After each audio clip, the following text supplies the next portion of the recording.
Hey everybody, we're the Carols, Cornelius, and this is my wife Yolanda, and we're glad to be able to share a few nuggets of wisdom with you.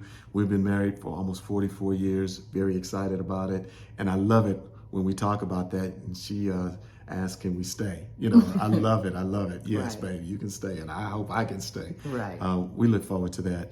In marriage, you gotta have fun, you gotta enjoy each other, and you look for opportunities to do that. You've got questions, we've got a few answers, so we wanna share a few thoughts on affection. Right. When we talk about affection, there's this PDAs, with the acronyms going around, public displays of affection. Cornelius and I have been married 44 years, it'll be 44 years in June. And prior to that, we dated in high school and college. So we learned along the way. We treated each other differently along the way. When I was his girlfriend and he was my boyfriend versus I was his fiance and he was my fiance, and then he was my husband, young husband. We both started our careers, and so there have been a lot of stages and a lot of places in love and affection that we've been. And so what I wanted to just touch base on is that everything we talk about on these different podcasts still lead back to communication. And so how do you feel about public displays of affection? My husband is uber affectionate.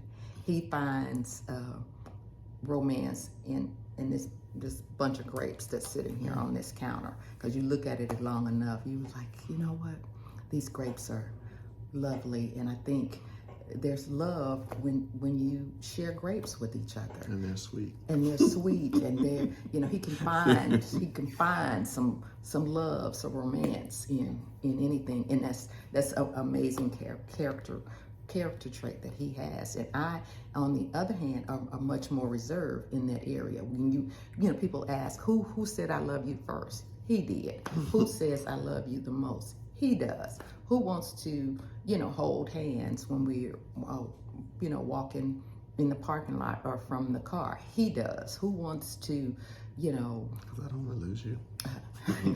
he don't want me to get lost. But one of the things you want to continue to communicate and do is be okay with, or land somewhere, share with each other where you are about public displays of affection. My husband is going to tell me, I can't tell you how many times a day he tells me, I love you, I love you, I love you. I love you. But that's what he wants to do. That makes him smile. And again, we also have to think about that when our spouse is saying, I love you, I love you, I love you, that oftentimes they want to hear it back. They're asking, do you love me? Do you love me?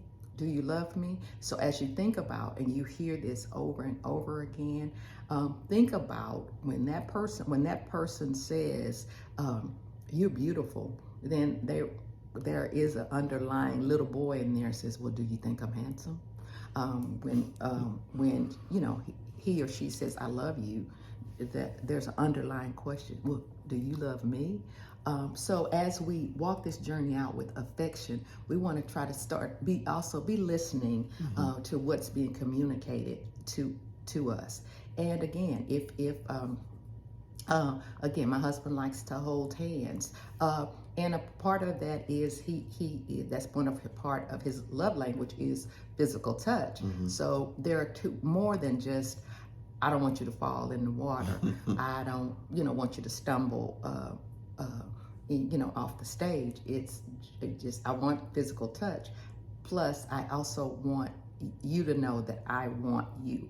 Right. And so we want to be sure and start, just kind of be listening, and don't necessarily get aggravated or agitated because it's like, oh my God, I'm not a klutz. I can walk down the sidewalk by myself.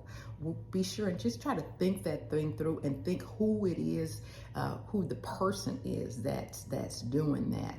And again, my husband is just a hopeless romantic. I even, and that's that's just not how I am. That's not a good enough reason to resist public displays of affection. There may be a way, a conversation that says, this is why I feel kind of this way about that. However, we also need to say, well, I know that's important to you, that you hear me say I love you, or you hear me say you're handsome, or you hear me say, thank you for cooking that meal, and I say, you're welcome, or I enjoy you enjoying your food, versus thank you for cooking that meal, and it's like, okay, did you think I can cook, or what exactly, whatever does that mean? So we want to be sure that we are considering the whole comment, the whole question, and the whole intention regarding the statement or the action. Does that make sense? Yes, and I would just add also that quite often displays of affection are about connecting. A lot of times as men and women, and this will be something we'll have to talk about going on, that we have different needs in the relationship, but we somehow try to get there the same way. We have different ways of getting there, but we have some similar needs. And so sometimes those displays of affection are to connect. What I know in my heart is that my wife always gonna have my back. What I know in my heart is my wife is always gonna be there for me.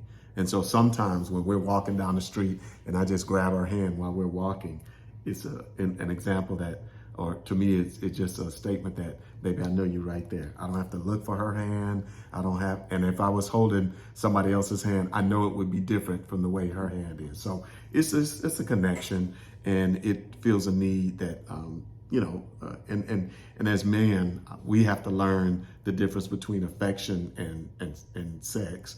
And they are very, very different, and they serve different purposes. But, affection is very important in a relationship. So thank you, baby, for letting me hold your hand.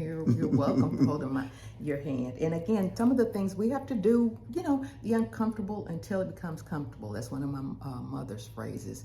But for him, because he needs physical touch, a lot of times when we're sleeping, I am in bed much earlier than him. I don't go to sleep much earlier than him, but I'm in bed. However, there are times at night when he has come to bed after I have, that I'll just reach over and touch and just see.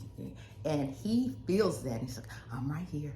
I'm right here. He likes the fact that, she's looking for me. She know I'm right here. Yes. So there are things that we can do to kind of push the envelope in a direction that makes our spouse, our lover, our partner feel that they're there, that you see them, you feel them, and you love them. Thanks for watching, y'all. We'll see you next time.